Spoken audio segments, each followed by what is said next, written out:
जी समझ। स्वामी, ऐसा है कि जब हम जाते हैं सजदा में या और भी बहुत सी ध्यान की विधियों में, तो जानने वाला तो बचा रहता है पीछे। ऐसा ऐसा होता लगता है कि एक टाइम आएगा कि इतना आनंद की अवस्था में हूं कि मैं मिट जाऊं, आनंद ही रह जाए, ऐसा फील होता चाहिए। ऐसा डिमांड सी रहती है, ये कह सकते हैं अंदर। तो जानने वाला तो बचा ही रहता है कि मैं आनंद को फील कर रहा हूँ, मैं अकम्पता को फील कर रहा हूँ, मैं जो इस पूरी अस्तित्व को, अपने आप को इसमें छोड़ रहा हूँ। मेरे को जैसे कि जब मैं ध्यान की गहरी अवस्था में जाता हूँ तो झूले का एक बहुत आता है, अपने आप झूला, मतलब पहले तो सांसों से चलता है थोड़ा, फिर सांसें भी ऐसे लगता है जैसे रुक गई है, चल ही नहीं रही, मगर एक झूला होता रहता है।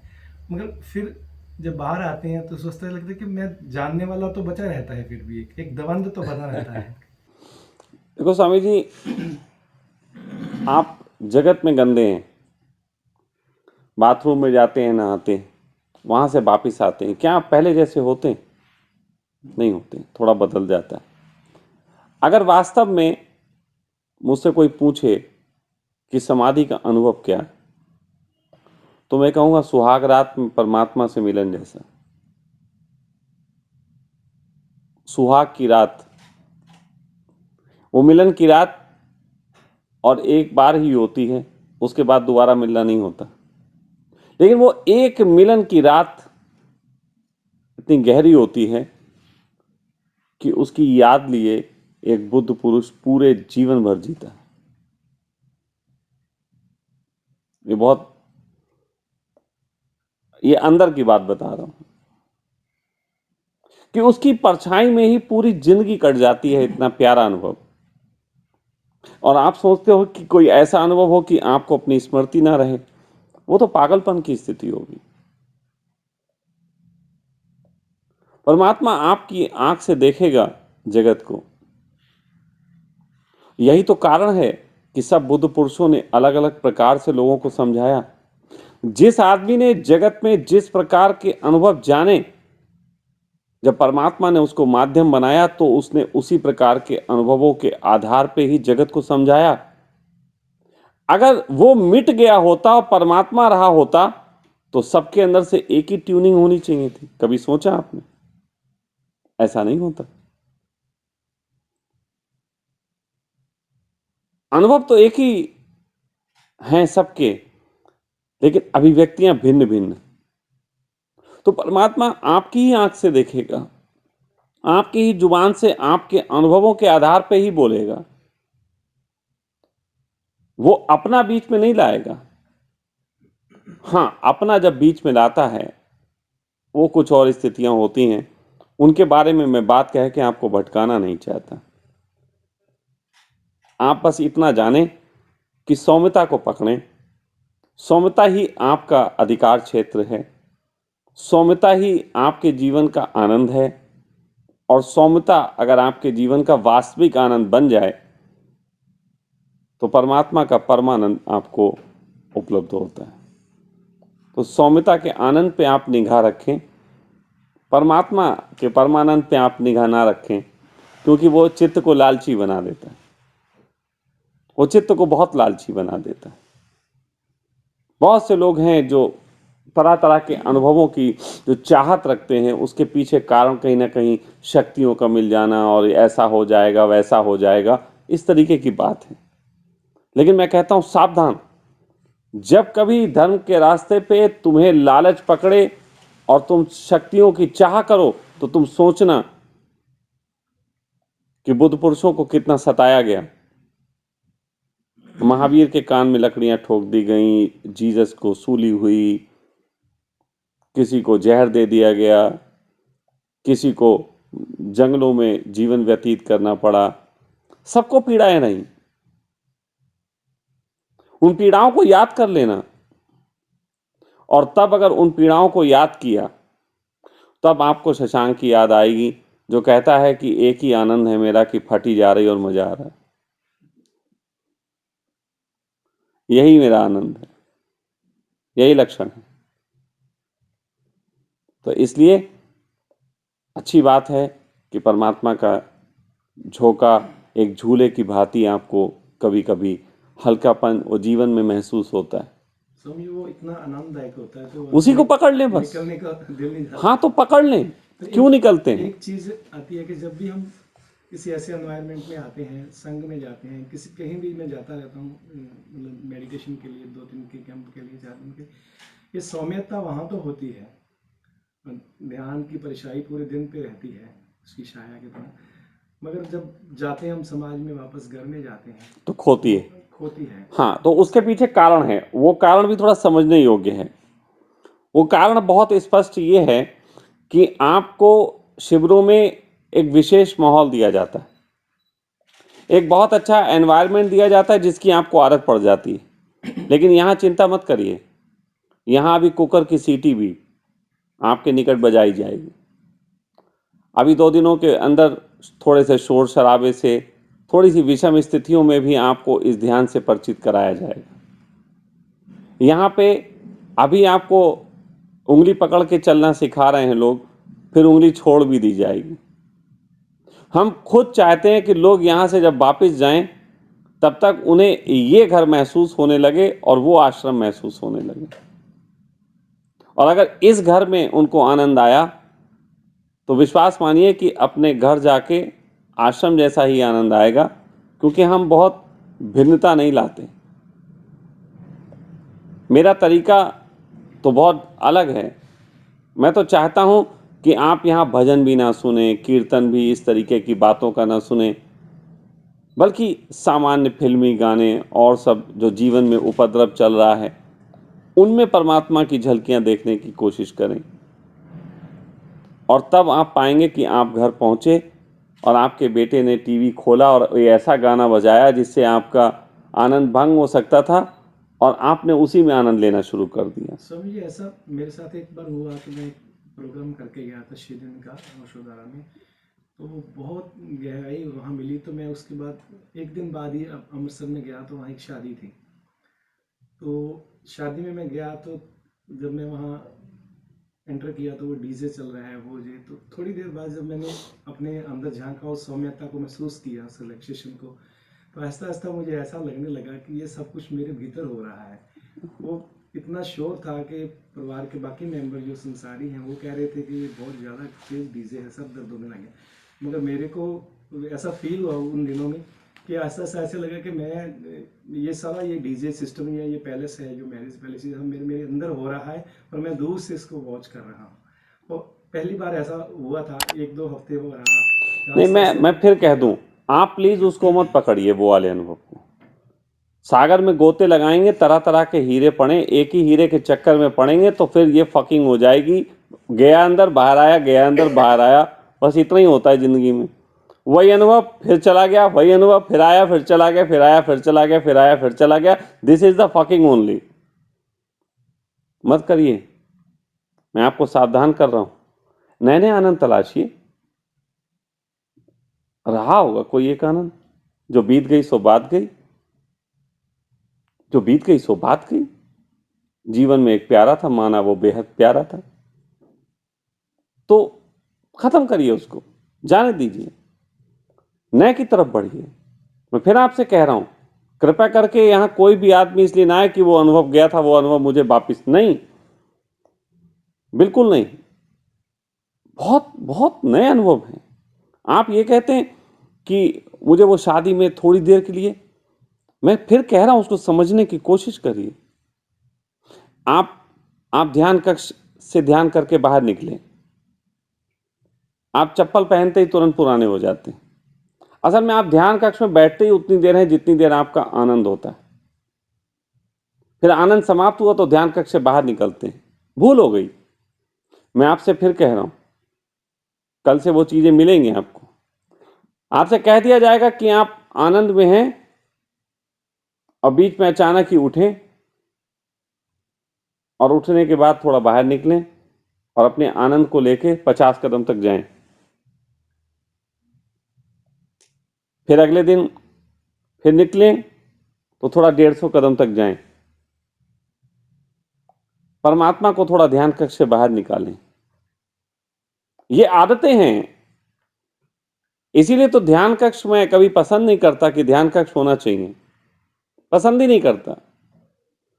आप अगर मेरे पास आएंगे ध्यान करने तो मैं आपको कभी भी ध्यान कक्ष जैसी जगहों में ध्यान ही नहीं करवाने वाला। मैं आपसे बैठ के बात करूंगा, फिर आपको छोड़ दूंगा, जाओ और करो, जहां मर्जी हो करो, सिर्फ बता के, गाइड करके। अपने साथ बैठाल के ध्यान करना, फिर आंख खोलना, वो मेरा स्वभाव नहीं, क्योंकि वही तो भटकाता है। ध्यान कक्षों में हमने परमात्मा को बांध दिया, जैसे मंदिरों में बांधा है। मंदिरों में, मस्जिदों में, गिरजाघरों में हमने परमात्मा को बांध दिया। उसे मुक्त होने की जरूरत है, उसे बाहर निकालो। कीर्तन मंदिर में क्यों करते हो? गाते गाते सड़क पे क्यों नहीं पहुंचते? कभी ऐसा हो जाए कि ओम ओम करते अचानक तुम उठो और फिर चले जाओ दुकान तक, दुकान भी खोल लो, तो फिर बात हुई। लेकिन दुकान तक तो ओम पहुंचेगा तो शर्म आ जाएगी रास्ते में, क्या है किसी ने देख लिया। आप ये बात कहते हो आनंद की। अरे मैं ऐसे लोगों को जानता हूं जो अपनी माला तक तो छुपा लेते ध्यान कक्ष से निकल के, कि कोई देख ना ले। मैं फिर आपसे कह रहा हूं, ये आपके ऊपर है कि आपका परमात्मा आपके साथ कितने कदम चलता है। मैंने कल भी कहा था कि ध्यानी अभी माचिस जलाता है और अभी उजाला हो जाता है, परमात्मा उसी वक्त उपलब्ध होता है। ध्यानी को ध्यान करते वक्त परमात्मा उपलब्ध होता है, लेकिन बाद में जाता कहां है? बाद में इसलिए चला जाता है क्योंकि तुम चले जाते हो। तुम अपना रास्ता पकड़ लेते हो, वो अपना रास्ता पकड़ लेता है। तुम उसे अपने साथ क्यों नहीं ले जाते? वो अनुभव लेके तुम खाने तक क्यों नहीं जाते? सच बात तो यह है कि ध्यान कक्ष के बाद सीधे खाने पे जाते हैं। परमात्मा को खाना नहीं खिलाना चाहते, खुद ही खाना चाहते हैं। विश्वास मानिए, वो आप जितना खाते हैं उतने में अपना भी पेट भर लेगा। एक बार ले तो जाओ उसे, एक बार उसे अपने साथ बिस्तर पे लिटा लो तो जाके। वो तुम्हारी पत्नी के साथ सो भी सकता है, लेकिन तुम्हारी पत्नी को एहसास भी नहीं होगा परमात्मा सो लिया। एक बार उसे बाजार में ले जाके तो देखो, दुकान पे तो बैठा के देखो। ग्राहक आएगा, खुश होगा, लेकिन उसे पता नहीं होगा परमात्मा की खुशी उसे मिल रही।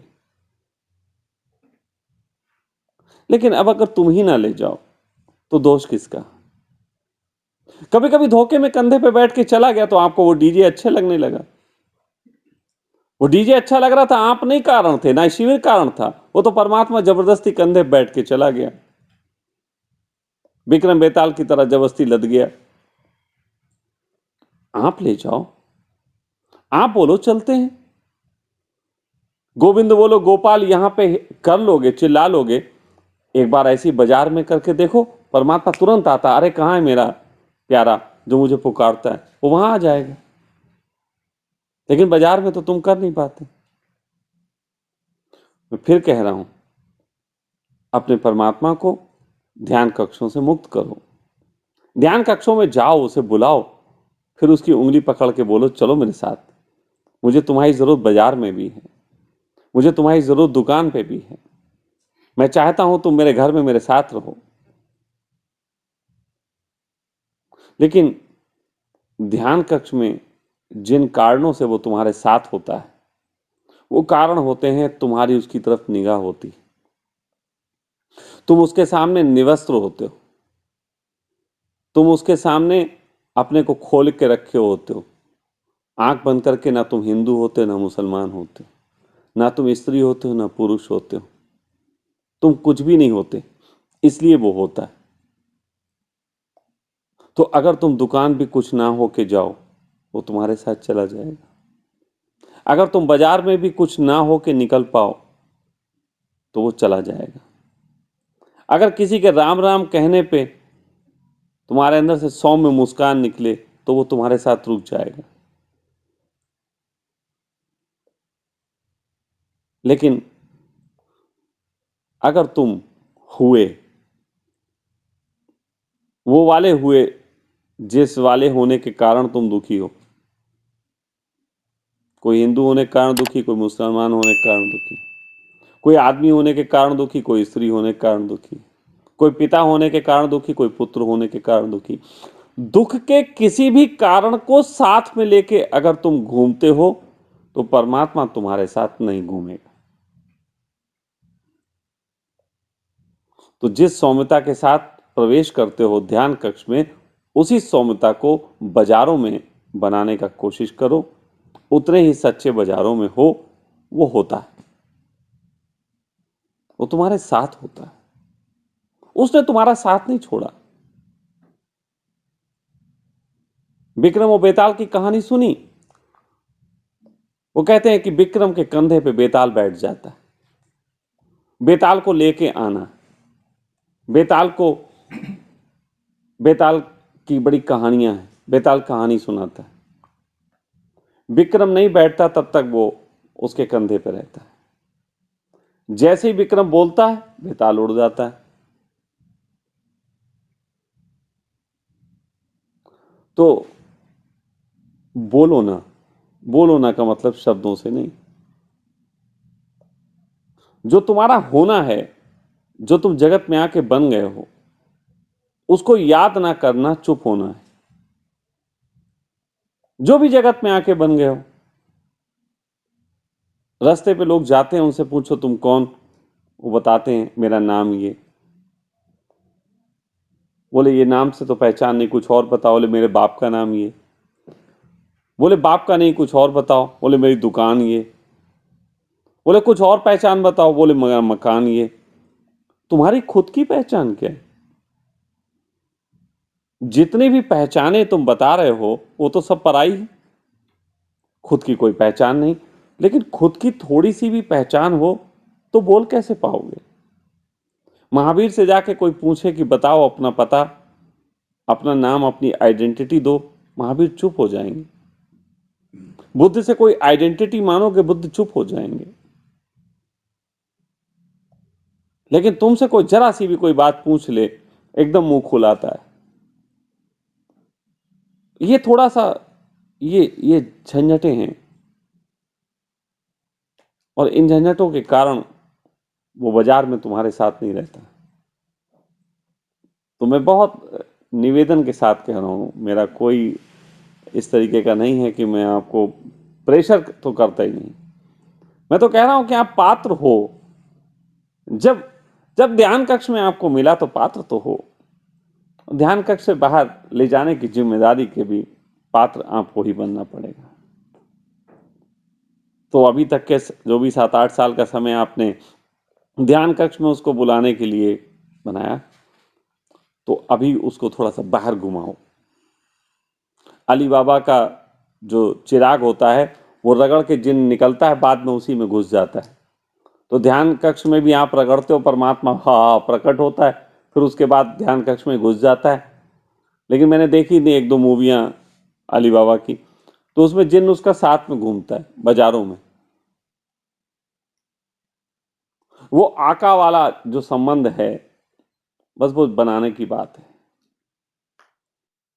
उतने प्यार से अली बाबा की तरह संबंध बनाओ, तो जरूरी नहीं है हर बार चिराग ही रगड़ना पड़े, फिर वो तुम्हारे साथ बाजारों में भी घूम सकता है। इतना सा ही बात है। बोले